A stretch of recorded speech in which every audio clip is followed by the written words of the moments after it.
দর্শক আসসালামু আলাইকুম। আমি শহীদুল ইসলাম সজল আমার ক্রিক টক চ্যানেলের পক্ষ থেকে সবাইকে স্বাগত জানাচ্ছি। যে যেখান থেকে আমার এই ভিডিওটা দেখছেন সবাইকে আন্তরিক শুভেচ্ছা এবং অভিনন্দন।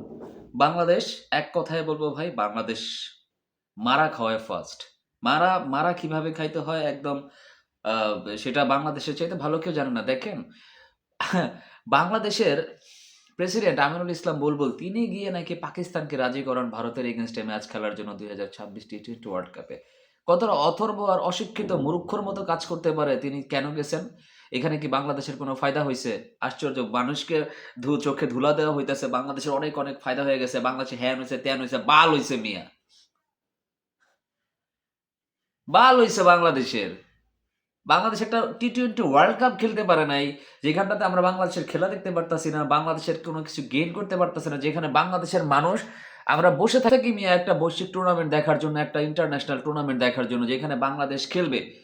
বাংলাদেশ খেলবে, বাংলাদেশ হারুক জিতুক। আমরা সবসময় এই স্লোগান দিয়ে আসছি, হারলেও বাংলাদেশ, জিতলেও বাংলাদেশ। সেই বাংলাদেশ আজকে খেলতেই পারতাছি না। সেখানে আমরা এই স্লোগান দিব কোত্থেকে?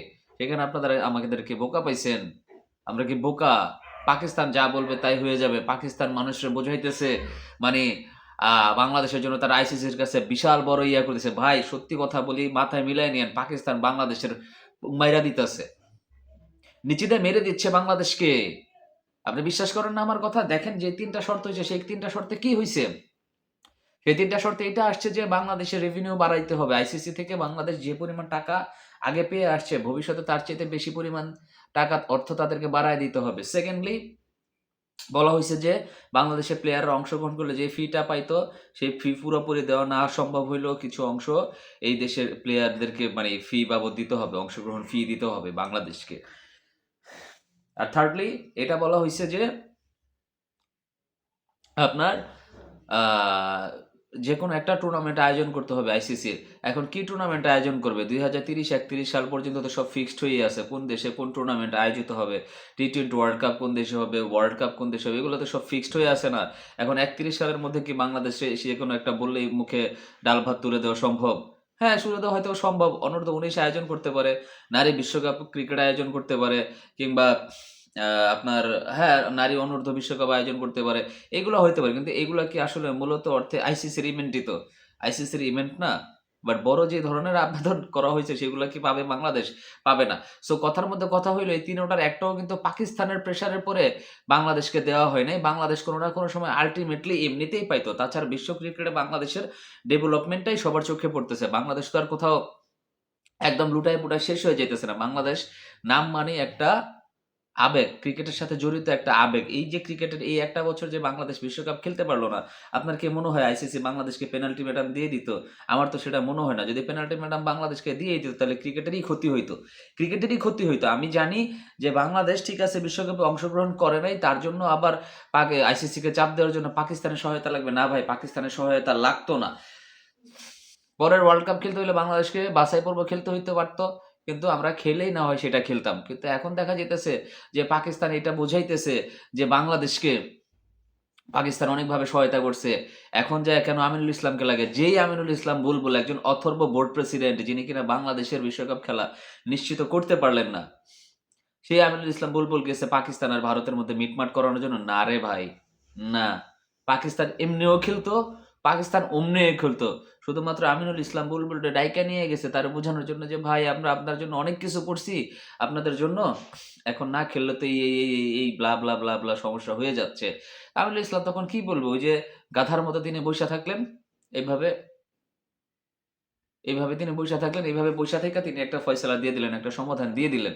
এই হচ্ছে আমিনুল ইসলাম বুলবুলদের অবস্থা। তারা মেরুদণ্ডহীন, স্পাইনলেস কোনো কিছুই নাই তাদের মধ্যে মানে আসলে তাদের কথা বলতে গেলে ভাই বিশ্বাস করেন একদম গালাগালি চলে আসে। নিউ জেনারেশনের কিছু মানুষ আছেন যারা ক্রিকেট খেলার আবেগ সম্পর্কে বোঝেন না। তারাই এসে আমার ভিডিওতে আজে-বাজে বক করবেন, গালাগালি করতে পারেন। I have no issues, no problem at all.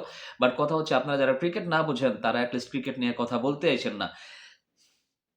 ক্রিকেটটাকে উন্নত করতে হলে ক্রিকেটের মানুষ লাগে। আর ক্রিকেটের উন্নতির কথা বলতে গেলে আমরা হয়ে যাব দালাল। ভারতের এজেন্ট। ক্রিকেট নিয়ে কথা বলতে গেলেই যারা দালাল বলেন, ঠিক আছে? তারা আমার মনে হয় না যে তারা জীবনে ব্যাট বল হাতে মাঠে নামছেন। যদি ব্যাট বল হাতে মাঠে নামতেন তাহলে এট লিস্ট এইটা মানতেন যে ক্রিকেটটা কোনোভাবে বন্ধ হওয়া যাবে না, বন্ধ হওয়া উচিত না। পাকিস্তান কি ভারতের সাথে লড়াই না? আরে বেটা, পাকিস্তান আর ভারতের তো দিন দুপুরে সবসময় লেগে থাকে।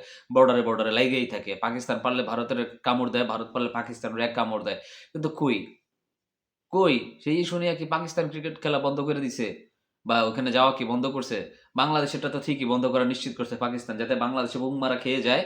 ঠিক আছে? সেটা কিভাবে খেলতে হয়? মানে পাকিস্তান বাংলাদেশে খেলে দিছে, একদম দারুণভাবে খেলে দিছে কোন রকম প্রোটেকশন ছাড়া। ঠিক আছে? এই কথাটা মাথায় রাইখেন। আপনাদের যাদের ভালো না লাগবে আমার ভিডিও এড়ায় যান, কোনো সমস্যা নাই। চ্যানেল আনসাবস্ক্রাইব করে দিয়েন, তাতেও কোনো সমস্যা নাই। আর যারা আমার সাথে একমত আছেন তারা ভাই চ্যানেলটা সাবস্ক্রাইব করবেন। আর আপনাদের যৌক্তিক কমেন্টস গুলা এখানে জানাবেন যে বাংলাদেশের এই পরিস্থিতির পেছনে পাকিস্তান কতটুকু দায়ী।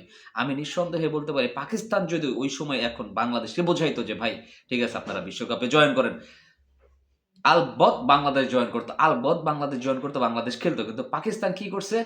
পাকিস্তান বাংলাদেশকে পিন মারছে। পাকিস্তান বাংলাদেশকে পিন মারছে, পাকিস্তান বাংলাদেশকে খোঁচাইছে। পাকিস্তান বাংলাদেশের ক্রিকেটটাকে নষ্ট করার পিছে উটলায় পুটলায় লাগছে। পাকিস্তান নিজেদের স্বীয় স্বার্থ চরিতার্থ করার জন্য, ভারতের উপর কিছুটা প্রেশার ক্রিয়েট করার জন্য, একটু মজা নেওয়ার জন্য বাংলাদেশকে তারা এক কথায় লিটারালি তারা বাংলাদেশকে ইউজ করছে। শেষ পর্যন্ত এই যে ওরা, এই যে ওরা যে পাকিস্তানকে বিশ্বাস করা যায় না, সেই পাকিস্তান দেখেন কত কথা বলছিল মুখে বাংলাদেশের জন্য জয় উৎসর্গ করব। কই উৎসর্গ সূচক কোনো বাণী আসছে? কোনো কিছু পাইছেন? কোনো কিছু তো পান নাই আপনারা, আমিও তো পাই না, কোনো কিছু তো দেখলাম না। আবার দেখেন তারা বলেছিল যে তারা ক্রিকেট খেলবে না, সেই তারা ক্রিকেট খেলছে। খেলবে ভাই, খেলবে। শুধুমাত্র বোকা আমরা, আমরা বোকা, আমরা নিজেদের জিনিস নিজেরা কাঁচি দিয়ে ফিরে ফেলছি। আমার কথা শুনতে আজকের অনেকের খারাপ লাগতে পারে, বাট আমার কিছু করার নাই, আমার কিছুই করার নাই। অনেকে খুশি আছেন যে বাংলাদেশকে কোনো পেনাল্টি দিবে না আইসিসি, সেটা নিয়ে অনেক খুশি। বাংলাদেশের জয়, দৃঢ়তার জয়। এত স্টুপিড নাকি আপনারা? আপনারা তো এটাই বোঝেন না। আপনারা তো আসলে দেশের তেল মারতে মারতে, দেশের সরকারদের তেল মারতে মারতে সব জায়গায় আসলে পা চাটতে চাটতে আপনারা সাংবাদিকতা করেন। আপনারা সাংবাদিকতা করেন। আমাদের দেশে অনেকেই বলতেছেন যে এটা একটা ভালো সিদ্ধান্ত হইছে, বাল চাল। অনেকে এটা বলতেছেন। কিন্তু আসলে আপনারা তো ভাই সাংবাদিক না। আপনাদের ভিতরে আসলে কোনো কাণ্ড জ্ঞানহীনতায় ভুগতেছেন আপনারা। আপনাদের কোনো কিছু নাই, জ্ঞান বুদ্ধি নাই। যে জায়গায় একটা বছর বাংলাদেশ ক্রিকেট খেলতে পারল না, সে জায়গায় জয় আর পরাজয়ের কি আছে? বাংলাদেশ তো ওই জায়গায় হেরে গেছে যখন বাংলাদেশ ক্রিকেট খেলতে পারে নাই। একটা ক্রিকেট খেলতে পারে নাই। সব জায়গাতেই রাজনীতি এসেছিল। ভারত বাংলাদেশরে বাদ দিছে মুস্তাফিজুর রহমানের রাজনীতির কারণে। বাংলাদেশ গেল না রাজনৈতিক কারণে। ওদিক দিয়ে পাকিস্তান বাংলাদেশকে ইউজ করলো রাজনৈতিক কারণে। তাতে ফায়দা হইছে কি? ক্রিকেটের খেলার কি কিছু হইছে? রাজনীতি সবাই ইউজ করছে কিন্তু কেউ ক্রিকেট খেলা বাদ দেয় না। শুধুমাত্র বাদ দিছি আমরা গাধারা, বাংলাদেশিরা। তাও পাকিস্তানের কথায় উঠে আর বসে। দর্শক আপনার বক্তব্য, আপনার মন্তব্য এখানে লিখে দিবেন। ভালো থাকবেন।